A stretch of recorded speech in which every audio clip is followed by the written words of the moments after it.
Good morning guys. Update na pala ako sa kahapon ng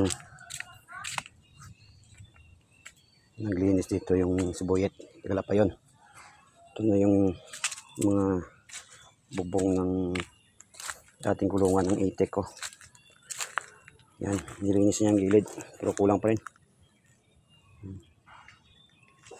Yan. Mamaya kung ito, liligpit ko to sa ilipat sa harap. Itong mga sin lilipat ko rin gawa ng lagyan ko yan dito sa fish pond ng kulungan ng pato tsaka tansa. Gawin ko itong integrated farming guys. Pato na may hito. Sayang to eh. Ibabad pa ako ng labahin. Tsaka dito sa gilid, pag nakaluwag-luwag na, magtatayo ako dito ng kulungan ng baboy. Dito. Malinis na yung kanya. Nakaraan dito masukal eh. Papatayo ko dito ng kulungan ng baboy. Yan. Sa likod naman yan ay sapa na yan. Ito mga sinito. Ang ligpit ko to. Yan. Bali sa Sabado, Linggo. Pag may time siya, pabalik daw siya ulit. Napakasukal nito. Pwede na bahayan ng mga sawa dito. Yung fish pond ko, gawin ko na itong integrated. Papalibutan ko muna ito ng Madre de Agua.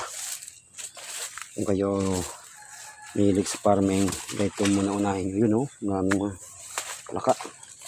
Ito muna ilagay nyo guys. Ito, walam nyo to.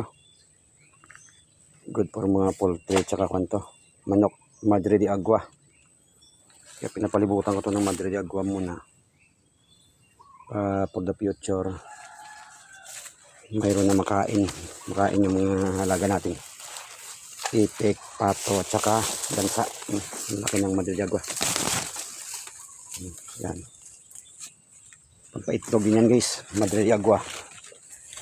Binili ko dati yan, tag 20 yung stem niya. Puro Madre de Agua na to. Pinaka-linis mo na yung palibot. Tsaka lagyan ko doon yung bahay, itlogan ng gansa at saka pato. Yan, puro Madre de Agua yan guys. Tataba niya no. Yan. Hindi pa kaya mag-isa pa lang yun eh. Nahanap tayo ng kasama dito maglinis. Madre de Agua. Baka may gusto magtanim dyan, pwede kayo magtanim dito oh. Yan. Lilinisin ko ito mamaya guys. Lalagay ko yung kahoy dun sa harap para dun ako magsaing. Malapit sa tindahan kasi pag dito sa loob malayo yung nabili, malayo pabalik-balik. Masukal pa. Hindi pa rin ako nakapag grass cutter para maibalik ko na yung dating backyard dragon fruit ko. Poste lahat ng simento yan guys. Sayang yun. Hindi na kayanan. Sobrang sa multitasking. Ito Madre de Agua din to. Ito nangyayari sa akin dating mga dragon fruit. Nagkaroon ng punggos. Kaya hanggat maaari linisin natin ito lahat. Tanggalin lahat ng mga punggos ito. Madre de Agua. Baka may gusto dyan, punta lang dito. Maganda sa baboy, manok, tsaka baka to, kambing. Malawak ko itong linisan to. Dati napakalinis ito. Napabayaan nung nagka-pandemic. Yan, sa likod. Siguro isang buwan. Ito mangyayari sa punggos. Yan.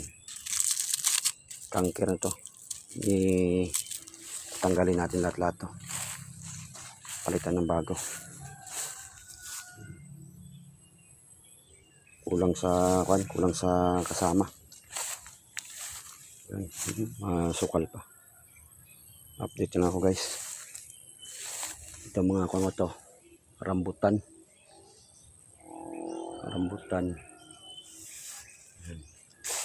fish pond. Hopefully maging successful to yung integrated farm ko. Gawin ko tong gansa tsaka pato. Lagyan ko ng bahay dito siya sa gitna, gilid lang para magligo sila doon sa dulo. Tapos habang malalim yung tubig, mayroong pantat sa baba, pantat o hito. Yan. Mga gamit ng dalawang purpose. Paramihin natin yung gansa tsaka pato kasi napakarami ko dati ng manok. Naubos ng mga aratay kung baga tawag sa amin. Hindi sobrang daming gawain. May tindahan pa. Update lang ko guys. Naway supportan nyo pa lang yung YouTube channel ko, Tindirong Magsasaka. Unti-unti natin kanyan. Unti-unti ko yung lagyan ng maraming views yun tungkol sa backyard farming. More on backyard farming lang yun kasi pag sa Facebook mo i-download, putol-putol yung videos. Wala kayong matutunan dun. May watch kayo dun sa kasi full videos dun. Lahat ng mga technique. Tsaka alam natin, 17 nagbabakyard na ako 2017. Malaki na rin experience ko dito. Guys, kung makatulong sa for the future nyo, mag-invest kayo ng mga dragon fruit farm. Ito yung watch nyo. Lahat na nalalaman ko sa about sa dragon fruit, ituturo ko sa inyo. Pati yung variety. Happy farming lang guys ha. Ingat-ingat kayo dyan. Thanks for watching.